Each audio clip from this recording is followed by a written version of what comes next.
to shine our light.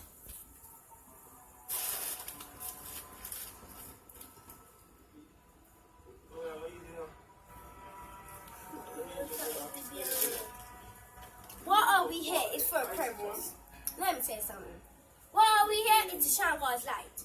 God's given to choice. It's in the Bible. Many people today do not know that God exists. But He's going to give us before He comes.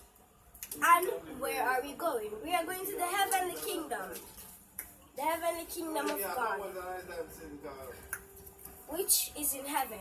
Or, if we don't change our ways today, we might or may not go to hell. The creation story says that God rested on the seventh day. But could it possibly matter on which day we rest? Yes, it does.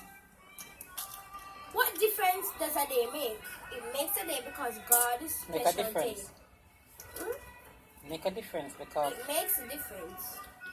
Because God rested on that special day and He wants us to do the same. Surely what matters is setting the time aside for relationship and worship. Let's answer that by looking at a story from the Bible book of 2 Kings. Naaman was a commander in the army of ancient Syria, also called Aram, when he contracted one of the most dreaded disease of the day, leprosy. Not only was leprosy a death sentence,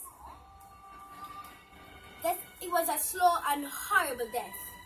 Leprosy is still present in some parts of the world today, but there is an effective treatment.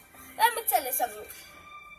Leprosy is a death sentence. If it was not for God, the man who had leprosy would not live a longer period of time. The disease caused sores on the skin and damage to the nerves. In those days, with no treatment available, it led to deformed hands and feet, as well as horrible skin growth.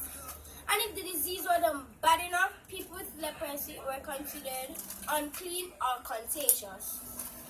They had to separate themselves from their family and friends and either live alone with other lepers.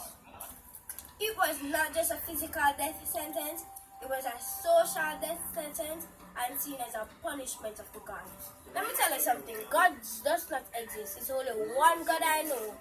And I don't care what the more said. Back in the days, I know that is one God. Naaman, a powerful and important leader in the army, was desperate to find some cure before others became aware of the disease and turned him. At that time, it was one of the dominant nations in the area, and although open war had not been declared with the Israelites, also called Hebrews, there were ongoing raids on the Hebrew towns. In fact, there was a Hebrew slave girl working in Naaman's home as his wife maid.